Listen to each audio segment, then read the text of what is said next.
Hello friends, welcome to my YouTube channel. दोस्तों, आज के इस वीडियो में मैं आपके लिए यूपी पैट के 50 महत्वपूर्ण प्रश्न फिर से लेकर आया हूं। दोस्तों, ये 50 जीएस के इम्पोर्टेंट क्वेश्चंस हैं जो कि आपको हो सकता है कि एग्ज़ाम में हेल्प मिल जाए इन प्रश्न से। और दोस्तों, ये पूरा पैटर्न जो है यूपी पैट के एग्ज़ाम पर आधारित है। तो चलिए दोस्तों, शुरू करते हैं हमारे आज के पहले प्रश्न से। हमारा आज का पहला प्रश्न है, भारत में प्रथम मुगल सम्राट कौन था? तो दोस्तों, भारत में जो पहला मुगल सम्राट था वो कौन था? बाबर। इसका सही उत्तर हो जाएगा ऑप्शन ए। अब बाबर के बारे में दोस्तों यदि मैं बात करूं आपसे, तो बाबर के 4 युद्ध बहुत फेमस हैं। 1526 का इसका युद्ध है, पानीपत का युद्ध। ठीक है, ये आपको याद रखना है। पानीपत का युद्ध जो है दोस्तों, वो बाबर का इब्राहिम लोदी के साथ होता है और इस युद्ध में इब्राहिम लोदी युद्ध भूमि में मारा जाता है और यहाँ पर लोदी वंश का पतन होता है और मुगल साम्राज्य का उदय हो जाता है। इसके बाद इसका जो अगला युद्ध है 1527 में है दोस्तों, और 1527 में दोस्तों जो इसका युद्ध है वो है खानवा का युद्ध। खानवा का युद्ध दोस्तों इसका राणा सांगा के साथ होता है और इस युद्ध में भी बाबर की विजय होती है। इसके बाद दोस्तों इसका जो सबसे महत्वपूर्ण युद्ध है वो है 1528 का चंदेरी का युद्ध। दोस्तों, चंदेरी का युद्ध इसका जो होता है वो होता है मेदिनी राय से और इस युद्ध में भी बाबर की ही जीत होती है। इसके अलावा इसका 1529 में एक युद्ध और होगा, ये इसका अंतिम युद्ध होता है और ये जो युद्ध है दोस्तों ये अफगानों के विरुद्ध होता है। इसे हम घाघरा के युद्ध के नाम से जानते हैं। ठीक है, ये युद्ध दोस्तों अफगानों के विरुद्ध था। तो दोस्तों ये 4 महत्वपूर्ण युद्ध हैं बाबर के, आपको याद रखने हैं, परीक्षा में पूछ सकता है। ठीक, चलिए अगला प्रश्न देखते हैं। किस हड़प्पा कालीन स्थल से जुताई वाले क्षेत्र के साक्ष्य तथा कृषि कार्य संबंधी अवशेष मिले हैं? तो दोस्तों ये हमको मिले हैं कालीबंगा से। ऑप्शन डी इसका सही आंसर हो जाएगा। अब दोस्तों कालीबंगा से हमको कपास की खेती के साक्ष्य मिले हैं। ठीक है, और दोस्तों कालीबंगा है कहाँ पर? राजस्थान में पड़ता है ये। ठीक है, काले रंग की चूड़ियों के नाम से फेमस है और यह जो दोस्तों स्थल है यह घग्गर नदी के किनारे है। कालीबंगा किसके किनारे है दोस्तों? घग्गर नदी के किनारे है। चलिए अगला प्रश्न देखते हैं। भगवान राम पर केंद्रित भक्ति आंदोलन के अग्रदूत कौन थे? तो दोस्तों भक्ति आंदोलन के अग्रदूत थे रामानंद। ऑप्शन सी आपका सही आंसर हो जाएगा। अगला प्रश्न देखते हैं। अष्ट प्रधानमंत्री परिषद किसके राज्य प्रबंध में सहायता करती थी? तो दोस्तों ये जो मंत्री परिषद थी यह शिवाजी की मंत्री परिषद थी। दोस्तों इसका जो सबसे बड़ा पद था वो था पेशवा का और पेशवा दोस्तों क्या कहलाता था? प्रधानमंत्री। ठीक है, तो ये जो अष्ट प्रधान है दोस्तों किसकी है? शिवाजी की। ठीक है, चलिए इसके अलावा दोस्तों अगर हम अष्ट दिग्गज की बात करें तो अष्ट दिग्गज आपको किसके दरबार में देखने को मिलेंगे? कृष्णदेव राय के। विजयनगर साम्राज्य के जो शासक हैं कृष्णदेव राय, आपको वहां पर अष्ट दिग्गज देखने को मिलेंगे। नवरत्न दोस्तों अगर मैं बात करूं तो आपको अकबर के दरबार में देखने को मिलेंगे। ठीक, चलिए अगला प्रश्न देखते हैं। प्रसिद्ध जैनी जल मंदिर भारत के किस राज्य में स्थित है? तो दोस्तों यह जो मंदिर है यह है बिहार राज्य में स्थित है। जैनियों का मंदिर है। दोस्तों जैन धर्म की बात करें तो जैन धर्म के जो संस्थापक हैं वो कौन है? ऋषभ देव हैं। ये आपको याद रखना है। ऋषभ देव जैन धर्म के संस्थापक हैं। ठीक है, और महावीर स्वामी दोस्तों 24वें नंबर के तीर्थंकर हैं। महावीर स्वामी सबसे अंतिम तीर्थंकर हैं जैन धर्म के, ये भी आपको याद रखना है। चलिए अगला प्रश्न देखते हैं। श्रीमती एनी बेसेंट कांग्रेस की अध्यक्ष कब निर्वाचित हुई थी? तो दोस्तों ये जो अध्यक्ष निर्वाचित हुई थी यह कलकत्ता अधिवेशन 1917 में। एनी बेसेंट दोस्तों भारत की कांग्रेस की पहली महिला अध्यक्ष हैं जो निर्वाचित हुई थी 1917 में। अगर मैं बात करूं कांग्रेस की पहली भारतीय महिला अध्यक्ष कौन थी, तो दोस्तों वह थी सरोजनी नायडू और वह 1925 में कानपुर अधिवेशन में चुनी गई थी। ठीक है दोस्तों, इसके अलावा दोस्तों एनी बेसेंट की एक पुस्तक है कॉमनवेल्थ, बहुत महत्वपूर्ण है, परीक्षा में अक्सर पूछी जाती है। कॉमनवेल्थ, ठीक है, और न्यू इंडिया, ये दोनों किताबें इनकी हैं, न्यू इंडिया और कॉमनवेल्थ। चलिए अगला प्रश्न देखते हैं।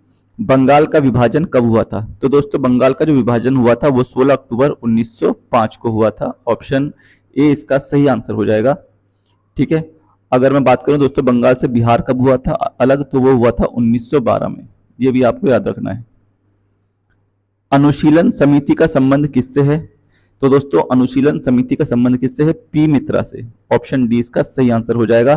दोस्तों पी मित्रा, वारिंद्र घोष, ये नाम भी याद रखना है, वारिंद्र घोष और भूपेंद्र दत्त, इन तीनों ने मिलकर अनुशीलन समिति की स्थापना की थी? 1902 में। और दोस्तों कहाँ की थी? तो वो जगह थी मिदनापुर, पश्चिम बंगाल। ठीक है, उस समय का पश्चिम बंगाल। अगला प्रश्न देखते हैं, भारत में गरम दलीय आंदोलन का पिता किसे माना जाता है?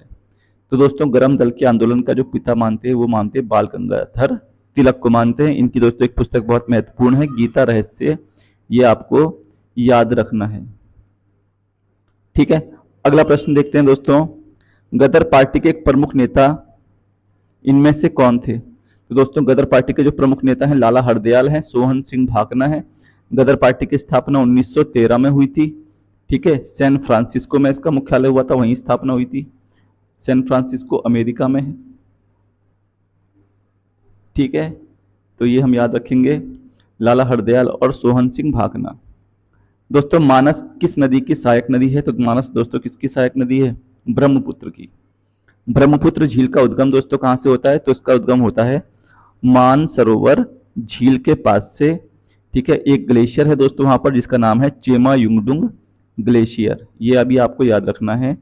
चेमा युंगडुंग ग्लेशियर से इसका उद्गम होता है। जब ये दोस्तों तिब्बत में पहुंचती है तो वहां पर इसे सांगपो के नाम से जानते हैं। ठीक है, सबसे ज्यादा नाम बदलने वाली नदी भी है। चलिए अगला प्रश्न देखते हैं, उत्तर पश्चिम में कौन सा पर्वत स्थित है?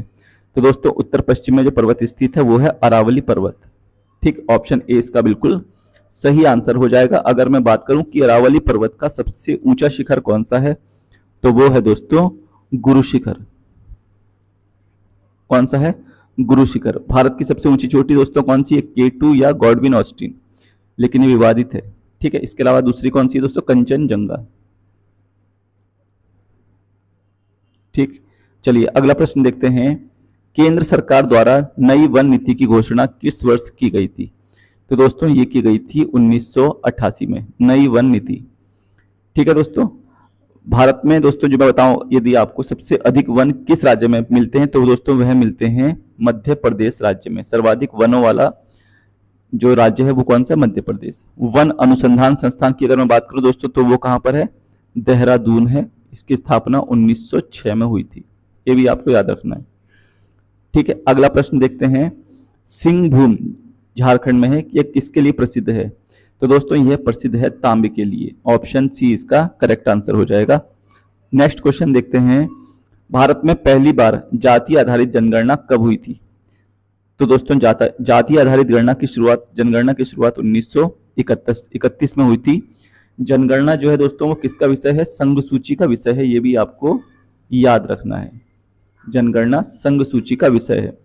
भारत में दोस्तों जनगणना की शुरुआत 1872 से होती है। किसके शासनकाल से होती है? तो वह है लॉर्ड मेयो के शासनकाल से। ठीक है, अगर नियमित जनगणना की बात करें दोस्तों तो वह होती है लॉर्ड रिपन के समय से। ठीक है, चलिए अगला प्रश्न देखते हैं, भारत में राष्ट्रीय आय की गणना का कार्य कौन करता है? तो दोस्तों यह काम कौन करता है? केंद्रीय सांख्यिकी संगठन, CSO। ठीक है, केंद्रीय सांख्यिकी संगठन। ठीक, CSO की स्थापना दोस्तों 2 मई 1951 को हुई थी, यह भी आपको पता होना चाहिए। 2 मई 1951 को CSO की स्थापना होती है। भारत में बेरोजगारी का मुख्य स्वरूप क्या है? तो दोस्तों भारत में किस प्रकार की बेरोजगारी पाई जाती है? संरचनात्मक बेरोजगारी पाई जाती है। ठीक है, संरचनात्मक बेरोजगारी में दोस्तों जो उद्योग होते हैं वो या तो बंद हो जाते हैं या फिर लगते ही नहीं है, ऐसी बेरोजगारी संरचनात्मक या कंस्ट्रक्शनल अनएम्प्लॉयमेंट कहलाती है। अगला प्रश्न है, राष्ट्रीय ग्रामीण रोजगार गारंटी योजना नरेगा की शुरुआत कब हुई थी या कब शुरू की गई थी? तो दोस्तों यह जो शुरुआत हुई थी यह होती है 2 फरवरी 2006 को, और 2 अक्टूबर 2009 को दोस्तों इसी योजना को चेंज कर देते हैं मनरेगा में। ठीक है, और दोस्तों इसमें जो केंद्र और राज्य का अनुपात होता है पैसे का, ठीक है, जो पैसा चलता है वो 10:1 का होता है, यानी कि 10 रुपए केंद्र सरकार खर्च करती है और 1 रुपए राज्य सरकार। ठीक, अगला प्रश्न देखते हैं, भूदान आंदोलन किसके द्वारा प्रारंभ किया गया? तो दोस्तों भूदान आंदोलन विनोबा भावे जी के द्वारा शुरू किया गया था, और इसी आंदोलन के कारण विनोबा भावे को दोस्तों रेमन मैग्सेसे पुरस्कार भी दिया गया था। रेमन मैग्सेस पुरस्कार पाने वाले ये पहले भारतीय थे। ठीक है, रेमन मैग्सेस पुरस्कार दोस्तों फिलीपींस की राजधानी मनीला में दिया जाता है। इसे एशिया का नोबेल पुरस्कार बोलते हैं। अगला प्रश्न है, राष्ट्रीय विकास परिषद का पदेन अध्यक्ष कौन होता है? तो दोस्तों राष्ट्रीय विकास परिषद का जो पदेन अध्यक्ष होता है वो होता है प्रधानमंत्री। ठीक है दोस्तों, कौन होता है? प्रधानमंत्री। एनडीसी बोलते हैं दोस्तों इसको। और इसकी जो स्थापना होती है वो होती है 6 अगस्त 1952 को।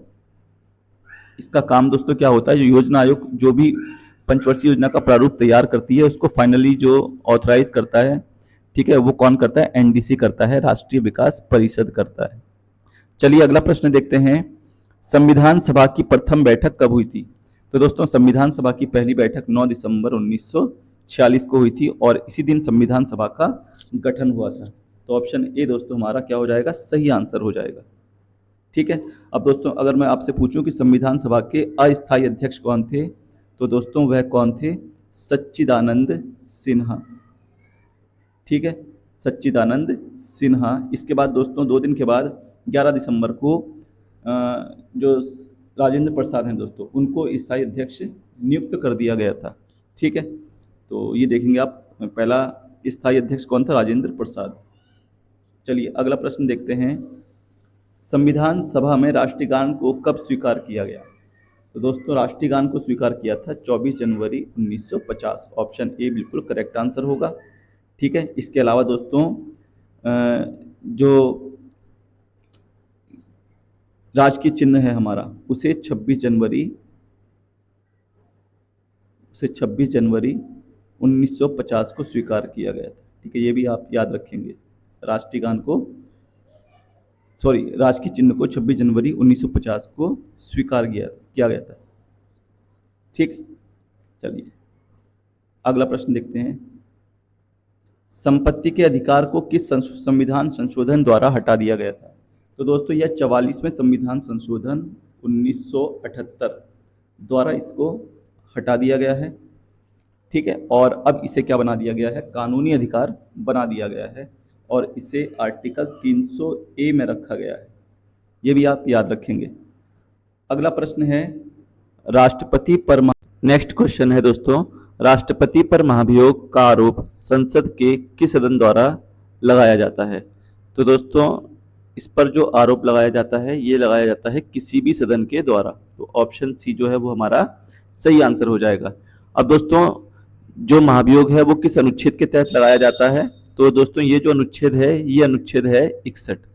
ठीक है, इसे लोकसभा या राज्यसभा किसी भी सदन से शुरू करते हैं। शुरू करने से पहले 14 दिन पूर्व राष्ट्रपति को सूचित किया जाता है कि हम आपके खिलाफ महाभियोग लेकर आ रहे हैं। ठीक है, और दोस्तों किसके तहत लाते हैं? अनुच्छेद 61 के तहत। ये भी आपको याद रखना है। तो ऑप्शन सी इसका सही आंसर हो जाएगा। अगला प्रश्न देखते हैं, केंद्र सरकार का प्रथम विधि अधिकारी कौन होता है? तो दोस्तों ये जो अधिकारी होता है ये कहलाता है महान्यायवादी, अटॉर्नी जनरल ऑफ इंडिया। ठीक है, और दोस्तों इसकी जो नियुक्ति होती है वो किसके द्वारा होती है? राष्ट्रपति के द्वारा होती है। कार्यकाल की अगर मैं इसकी बात करूं दोस्तों तो ये राष्ट्रपति के प्रसाद पर्यंत अपने पद पर रहता है, यानी कि जब तक राष्ट्रपति चाहे। ठीक है, तो ये है दोस्तों कौन? महान्यायवादी। चलिए अगला प्रश्न देखते हैं, सापेक्ष आर्द्रता को मापने के लिए किस उपकरण का प्रयोग किया जाता है? तो दोस्तों सापेक्ष आर्द्रता किससे नापी जाती है? तो यह नापी जाती है हाइग्रोमीटर से। ठीक है दोस्तों, यहाँ पर यह भी याद रखना कि हाइड्रोमीटर से आपेक्षिक घनत्व नापा जाता है, यह भी हमको याद होना चाहिए। और बैरोमीटर से दोस्तों वायुमंडलीय दाब मापा जाता है। ठीक है, थर्मामीटर टेम्परेचर नापने का काम करता है। ठीक है, तो हमारा जो ऑप्शन हो जाएगा वो ऑप्शन ए करेक्ट आंसर हो जाएगा। अगला प्रश्न देखेंगे, पेट्रोल की गुणवत्ता किससे प्रदर्शित की जाती है?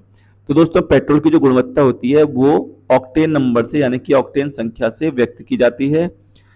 दोस्तों जो सीटेन संख्या है इससे हम डीजल की गुणवत्ता मापते हैं, ये भी आपको पता होना चाहिए, डीजल की गुणवत्ता।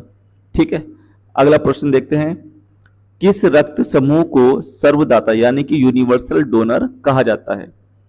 यानी कि किस ब्लड ग्रुप का व्यक्ति है जो किसी को भी ब्लड दे सकता है? तो दोस्तों वह होता है option D, O blood group का व्यक्ति। ठीक है, ओ ब्लड ग्रुप का व्यक्ति दोस्तों किसी को भी ब्लड दे सकता है, और जबकि ए बी ग्रुप का व्यक्ति जो होता है दोस्तों यह सर्वग्राही होता है, यूनिवर्सल रिसिप्टर, सर्वग्राही होता है और ये किसी से भी ब्लड ले सकता है। ब्लड की दोस्तों मैं बात करूं तो जो ब्लड ग्रुप है इसकी जो खोज की है वो किसने की है, कार्ल लैंडस्टीनर ने की है 1902 में। ये भी आपको पता होना चाहिए, कार्ल लैंडस्टीनर ने इसकी खोज की है 1902 में। इसके अलावा दोस्तों जो हमारा ब्लड सर्कुलेटरी सिस्टम है, रुधिर परिसंचरण तंत्र, इसकी खोज दोस्तों किसने की है, यह की है विलियम हार्वे ने। यह भी आपको पता होना चाहिए। ठीक है, अगला प्रश्न देखते हैं दोस्तों, एलपीजी का पूरा नाम क्या है। तो दोस्तों एलपीजी का पूरा नाम है liquefied petroleum gas. Option B इसका सही उत्तर हो जाएगा। अगला प्रश्न है, एक प्रकाश वर्ष का मान कितना होता है। तो दोस्तों प्रकाश वर्ष का मान जो होता है वो होता है 9.46 इंटू 10⁻15। दोस्तों ये घात में लिखा हुआ है, ठीक है, और ये मीटर में होता है। ठीक है, और दूसरी चीज दोस्तों ये भी है कि ये किसका मात्रक है, दूरी का मात्रक है। ठीक है, ये किसका मात्रक है, दूरी का मात्रक है। आप इसको याद रखेंगे। एक प्रकाश वर्ष में 9.46 गुणा 10 की घात 15 मीटर होते हैं। नेक्स्ट प्रश्न देखते हैं दोस्तों, यहां से आपके करंट अफेयर्स के प्रश्न जुड़ेंगे। 10 क्वेश्चन करंट अफेयर्स के उसमें पूछे जाते हैं पैट के एग्जाम में। तो हमारा पहला प्रश्न है, नई दिल्ली के प्रतिष्ठित राजपथ राष्ट्रपति भवन से इंडिया गेट तक की सड़क का नाम बदलकर क्या रखा गया है। दोस्तों हाल ही में सड़क का नाम चेंज करके रख दिया गया है कर्तव्य पथ। ऑप्शन बी इसका बिल्कुल सही आंसर हो जाएगा।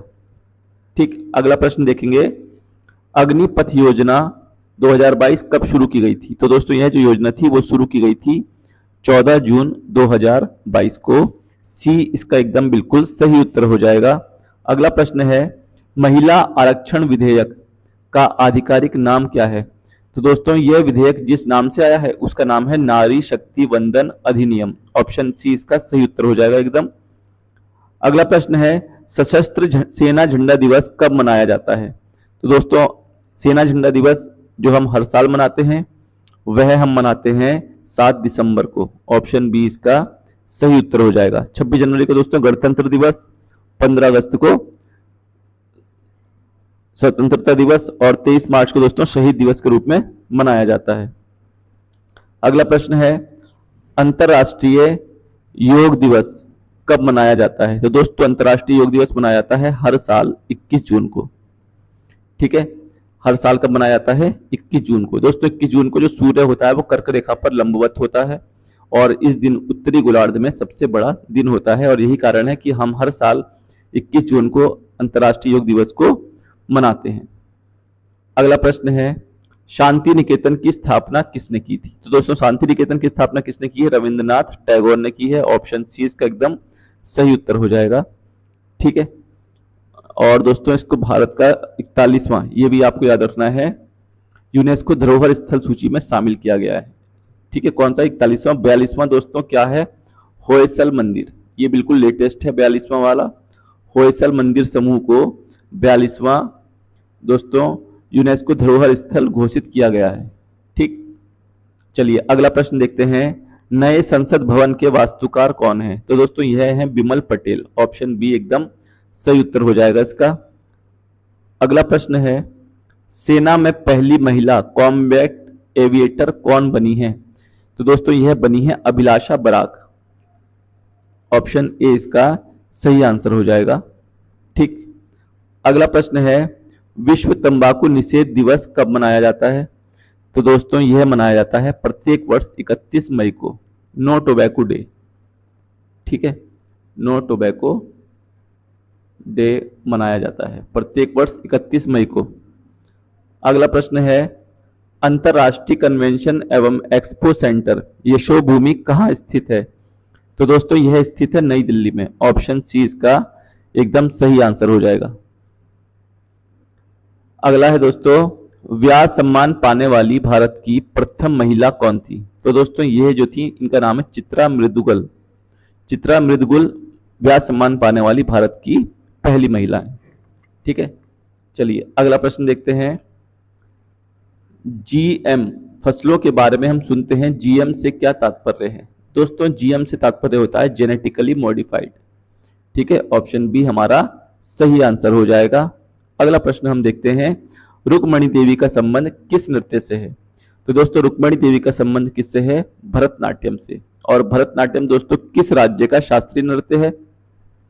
तो यह है तमिलनाडु का शास्त्रीय नृत्य। ठीक है दोस्तों, इसके अलावा ओडिशा का है, कुचिपुड़ी आंध्र प्रदेश का है, सत्रिया असम का है। ठीक है, चलिए अगला प्रश्न देखते हैं, कौन सा जोड़ा सही सुमेलित नहीं है? एक तरफ वन्य जीव विहार है और दूसरी तरफ राज्य है। बांदीपुर कर्नाटक में है, सही है दोस्तों। मानस असम में है, ये भी सही है। काजीरंगा असम में है, ये भी सही है।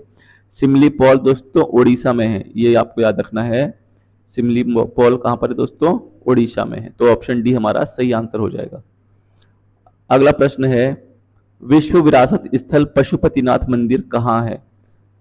दोस्तों यह जो मंदिर है ये कहां पर है? काठमांडू में। ऑप्शन सी हमारा सही आंसर हो जाएगा। और दोस्तों काठमांडू में भी एक सार्क का मुख्यालय है, ये भी आपको याद रखना है। सार्क का मुख्यालय कहां पर है दोस्तों? काठमांडू में। ठीक है, ये भी आप याद रखेंगे। अगला प्रश्न है, पहला ब्रह्मपुत्र साहित्य उत्सव कहां आयोजित किया गया है? तो दोस्तों यह आयोजित किया गया है गुवाहाटी में। ऑप्शन ए सही उत्तर हो जाएगा इसका। ठीक, अगला प्रश्न है, पोखरण में किस वर्ष पहला परमाणु परीक्षण आयोजित किया गया था? तो दोस्तों यह आयोजित किया गया था 1974 में। और इसका जो कोड वर्ड दिया गया था वो कोड क्या दिया गया था? स्माइलिंग बुद्धा, ये भी आपको याद रखना है। स्माइलिंग बुद्धा इसका नाम था। ठीक है, कब हुआ था? 1974। अगला प्रश्न है, बॉलीवुड का वह गीतकार जिसने अधिकतम संख्या में गाने लिखकर गिनीज रिकॉर्ड बनाया है? तो दोस्तों यह है समीर अंजान। ऑप्शन सी इसका सही आंसर हो जाएगा। अगला है दोस्तों, मैक ओएस किसके द्वारा विकसित एक ऑपरेटिंग सिस्टम है? तो दोस्तों यह किसके द्वारा विकसित है? यह एप्पल के द्वारा विकसित है। ऑप्शन डी इसका सही आंसर हो जाएगा। एप्पल के दोस्तों सीईओ का नाम याद रखेंगे आप, ये है टिम कुक। कौन है? टिम कुक एप्पल के सीईओ हैं। ठीक, अगला है दोस्तों हमारा आज का लास्ट प्रश्न है, पीपुल्स वॉर ग्रुप नामक आतंकवादी संगठन किस राज्य से संबंधित है? तो दोस्तों यह किस राज्य से संबंधित है? आंध्र प्रदेश से। और आंध्र प्रदेश के बारे में दोस्तों आपको पता होना चाहिए, यह भारत का पहला राज्य है जिसका गठन भाषा के आधार पर हुआ है। ठीक है, भाषा के आधार पर दोस्तों बनने वाला भारत का पहला राज्य कौन सा है? आंध्र प्रदेश। ठीक है, तो दोस्तों उम्मीद करता हूं आपको यह वीडियो पसंद आई होगी। इसी प्रकार से दोस्तों आपके सामने मैं और भी वीडियो लाता रहूंगा यूपी पैट से रिलेटेड या अन्य परीक्षाओं से संबंधित। ठीक है, और वीडियो यदि पसंद आए तो प्लीज वीडियो को लाइक करें, शेयर करें। ठीक है, और मिलते हैं दोस्तों नेक्स्ट वीडियो में, तब तक के लिए धन्यवाद। जय हिंद।